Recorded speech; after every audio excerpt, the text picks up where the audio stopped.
Hello Brian, আধার card বাতিল হয়ে যাচ্ছে দেশের নিরাপত্তার জন্য। এর আগে অনেক বাড়িতে আধার কার্ড নিষ্ক্রিয় হয়ে যাওয়ার চিঠি এসেছে বা বাতিল হয়ে যাওয়ার চিঠি এসেছে। তাদের মধ্যে থেকে কিছু আধার কার্ড ঠিকও হয়ে গেছে, কিন্তু এবার আধার কার্ড বাতিল হচ্ছে কেন, কাদের হচ্ছে, আমি সম্পূর্ণ আলোচনা করব। আপনারা শেষ পর্যন্ত দেখবেন। দেখার আগে যারা নতুন আছেন চ্যানেলটাকে সাবস্ক্রাইব করে দিবেন, আর যারা ফেসবুক থেকে দেখবেন অবশ্যই পেজটাকে ফলো করবেন। কি বলেছে দেখুন, দেশের নিরাপত্তার কথা মাথায় রেখে আধার কার্ড বাতিল করা হয়েছে। যাদের কাছ থেকে এদেশের নাগরিক হওয়ার মতো পর্যাপ্ত নথি মেলেনি তাদের আধার বাতিল করা হচ্ছে। দেশে বেআইনিভাবে থেকে যাওয়া বিদেশি নাগরিকদের জন্য এই পদক্ষেপ করা হয়েছে। অন্য দেশের লোক ভারতে এসে বসবাস করছে এবং বেআইনিভাবে আধার কার্ড করেছে, তাদের আধার কার্ড সবার বাতিল হয়ে যাচ্ছে। আধার কার্ড বাতিল হওয়াকে কেন্দ্র করে দায়ের হওয়া জনস্বার্থ মামলায় হলফনামা দিয়ে এমনটাই জানালো কেন্দ্র। বহু মানুষের আধার কার্ড নিষ্ক্রিয় হয়ে যাচ্ছে, কিন্তু এর কোনো সঠিক কারণ পাওয়া যাচ্ছে না, যা নিয়ে হাইকোর্টের দ্বারস্থ হয়েছিল জয়েন্ট ফোরাম এগেনস্ট এনআরসি নামে একটি সংগঠন।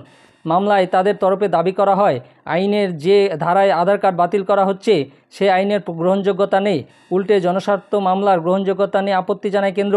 মৌখিক শুনানির পর কেন্দ্রকে বিষয়টি নিয়ে হলফনামা জমা দেওয়ার নির্দেশ দেন প্রধান বিচারপতি টি.এস. শিবগানম ও বিচারপতি হিরণময় ভট্টাচার্য ডিভিশন বেঞ্চ। সেই মতো এদিন হলফনামা জমা দিয়ে কেন্দ্র দাবি করেছে, প্রাথমিকভাবে আধার ডেটাবেস থেকেই শনাক্তকরণের কাজ চলছে।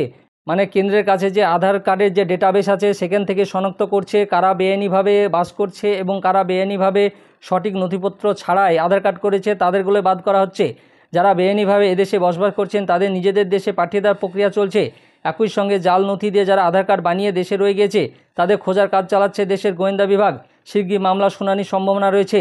যারা বেআইনিভাবে এদেশে বাস করছে এবং যারা সঠিক ডকুমেন্ট না দিয়ে জালভাবে আধার কার্ড করেছে তাদের আধার কার্ড বাতিল হয়ে যাচ্ছে। যারা সঠিক ডকুমেন্ট দিয়ে করেছে তাদের আধার কার্ড বাতিল হবে না, বা যারা এই দেশের নাগরিক তাদেরও বাতিল হচ্ছে না। আমার এই ভিডিওটা ইনফরমেটিভ লাগলে কমেন্ট করে জানান। আমার ভিডিওটা ভালো লাগলে লাইক এবং শেয়ার করে দিবেন, আর যারা নতুন আছেন চ্যানেলটাকে সাবস্ক্রাইব করে দিবেন, আর পাশে থাকা বেল আইকনে ক্লিক করে দিবেন যাতে এ সংক্রান্ত আরও ভিডিও আপনি প্রথমেই পেয়ে যান। আর যারা ফেসবুক থেকে দেখবেন অবশ্যই পেজটাকে ফলো করবেন। ধন্যবাদ।